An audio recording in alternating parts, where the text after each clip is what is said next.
Um salve para você que acompanha o nosso canal Professor Kraus na área para dar continuidade ao nosso curso sobre o pensamento desse grande gênio que é o polonês Zygmunt Bauman.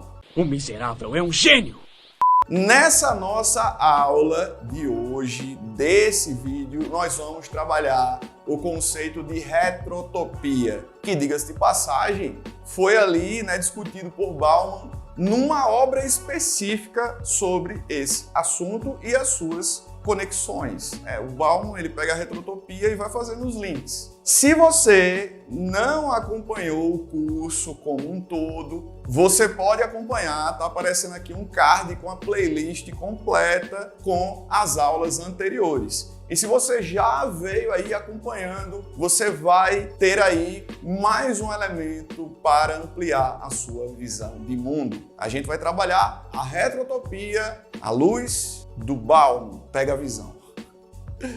Solta a vinheta. You know that this right here forever. And there will be no surrender. Now allow me to reintroduce myself. They call me.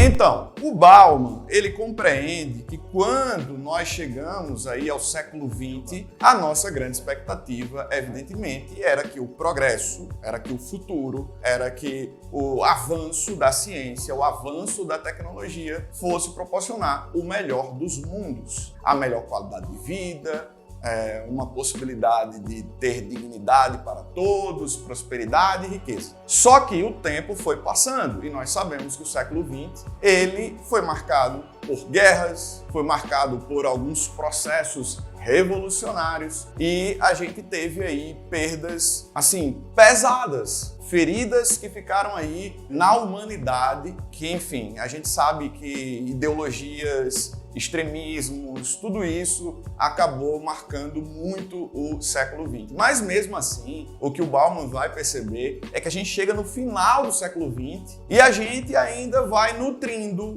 um pouco dessa expectativa quanto a um futuro melhor proporcionado pelo progresso, seja econômico, tecnológico ou científico. E aí quando a gente vai chegando ali já perto desse começo do século XXI, a chavinha ela é virada. O Bauman ele percebe que a força ou o fôlego dessa visão otimista, dessa visão de um futuro melhor, ela foi sendo enfraquecida ao longo do século XX e ela permanece ali no final, mas ali perto da virada tem justamente essa virada de chave. A gente abandona a utopia, e é interessante notar isso, o pensamento do Thomas More, essa ideia de utopia, de uma realidade que não existe, mas que é maravilhosa, que é perfeita, e aí o Bauman vai dizer que a utopia, ela morre, e esse sonho das utopias, esses sonhos, eles são substituídos pela retrotopia. A retrotopia não é um termo criado pelo Bauman, ele já era discutido por outras pessoas, em outros campos, e a ideia de retrotopia é justamente essa ideia de um olhar para o passado, já que o futuro não é tão promissor e eu não quero nutrir essas expectativas positivas quanto ao futuro, eu vou buscar no passado alguma coisa que eu possa me agarrar e que possa trazer segurança, que possa trazer esperança. O problema que Bauman vai apresentar é que quando nós olhamos para o passado procurando alguma coisa, esse olhar é distorcido. A gente enxerga coisa lá nesse passado que não estava lá. Ah, agora eu entendi! Agora eu saquei! E aí você pode perceber que existem pessoas saudosistas, nostálgicas, pessoas que estão tentando repetir uma história sem levar em consideração os fatos concretos de tudo aquilo que aconteceu lá atrás. Como intolerância, extremismo, xenofobia, perseguição, preconceito, violência, tortura, você jogar no lixo os direitos humanos, esse tipo de coisa. Ufa! Então, note o quanto Bauman ele foi lúcido ao perceber o enfraquecimento dessa visão utópica e nessa chegada a essa virada do século XX para o século XXI, o abandono da utopia e aí no lugar da utopia, dessa visão utópica, vem uma visão marcada pela retrotopia. E aí a gente vai sobrevoar aqui os capítulos para tentar entender o que é que Bauman ele dá de recado em cada um deles.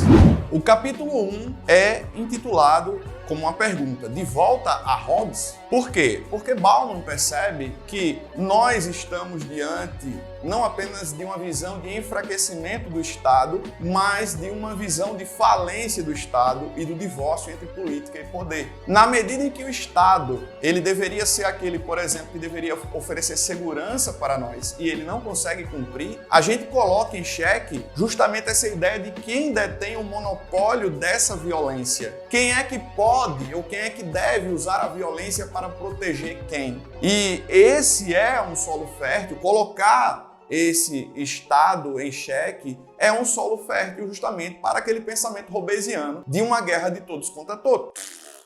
De uma guerra de todos contra todos. Note que não são poucas as pessoas que estão lutando pelo direito de serem violentas, de agredirem umas às outras, ou que já vêm colocando essas agressões em prática justamente porque não tem ninguém para defendê-las. Pelo menos elas argumentam nesse sentido. Nesse primeiro capítulo ainda, Bauman pontua o acúmulo de estresse, o acúmulo de ódio, o acúmulo de frustração que esse indivíduo que está nessa sociedade contemporânea, ele acaba sendo acometido por essa energia, por essas cargas negativas dentro de si. E aí você percebe o quanto fica fácil esses indivíduos serem fontes de hostilidade gratuita para quem quer que seja. No segundo capítulo, o Bauman, ele visualiza essa sociedade fragmentada e ele vai indicar pra gente que as pessoas estão cientes de que a sociedade de fato está fragmentada. E aí o que é que elas fazem? Elas vão recorrer à formação de novas tribos, que a gente poderia muito bem denominar de bolhas. Porque as pessoas, elas entendem que o todo é inacessível, que não dá para conviver com toda essa pluralidade, já que estamos em fragmentos, o Estado não dá conta de formar essa coesão, então elas vão ali se agrupando e se fechando nos seus próprios mundos. E se fechar nos seus próprios mundos é uma maneira de encontrar não apenas aquela sensação de pertencimento e de acolhimento, mas também para construir e consolidar uma visão de mundo e tentar impor aos outros aquela visão. E, inevitavelmente, quando o indivíduo está nessa bolha, ele cria uma cartilha onde ele vai julgar todos os outros a partir daquele seu mundo particular. No capítulo intitulado De Volta à Desigualdade, o Bauman ele vai mostrar os desdobramentos da falência de uma outra utopia que era relacionada ao trabalho. A ideia de que se o indivíduo ele trabalhar, quando ele olha para o futuro, ele consegue enxergar uma segurança, uma tranquilidade, um conforto. E aí ele vai mostrando que a globalização, ele vai mostrando que a adoção de novas tecnologias e o impacto causado por esse capitalismo global, na verdade, fizeram o que com o mundo do trabalho? O trabalhador, ele vive no século XXI as melhores condições se comparado com o passado. Na verdade, não só Bauman, mas outros autores, eles percebem que a gente está diante, por exemplo, de uma escravidão digital. A gente está diante de um mercado que impõe a esse trabalhador a precarização. Então, Bauman, ele coloca ali os pés nesse mundo do trabalho, que deveria, evidentemente, né, a gente sabe disso, a gente é formado para o quê? A gente é formado para pensar numa profissão, numa carreira, e se a gente se esforçar e se dedicar, a gente vai ter um resultado satisfatório daquilo ali. Só que o Bauman, ele mostra que o avanço do capitalismo proporcionou a destruição dessa utopia relacionada ao trabalho, dessa utopia relacionada à economia. E aí nós temos um grave problema que faz com que a sociedade sofra e faz com que esse indivíduo ele tente buscar a segurança numa fantasia do passado. No capítulo final, o Bauman ele vai dedicar, esse fechamento para mostrar justamente o crescimento do individualismo, o crescimento do narcisismo, o quanto a gente tem um espírito de egolatria na sociedade, o que evidentemente fere tudo aquilo que nós, no passado, projetávamos para esse mundo que a gente está vivendo hoje. Se as pessoas do século XIX olhavam para o século XX e observavam o século XX, onde os elos, o respeito, a empatia, a alteridade, elas encontrariam ali um solo fértil para se desenvolver. Mas a gente está aí, a gente viu, acompanhou a virada do século XX para o século XXI e aparentemente a gente está num mundo muito mais individualista, muito mais competitivo do que no passado. E nós estamos enxergando isso com naturalidade. E note o esforço que Bauman faz para mostrar justamente essa quebra dessa esperança, dessa utopia com relação às próximas temporadas que nós vamos viver. O que é que a nova geração, por exemplo, de jovens, consegue vislumbrar para as próximas temporadas? Um cenário animador? O próprio Bauman, ele trabalha que nunca se teve tanto medo do futuro quanto hoje. Evidentemente, o futuro sempre foi incerto, mas o mundo líquido moderno intensifica as nossas incertezas, a instabilidade.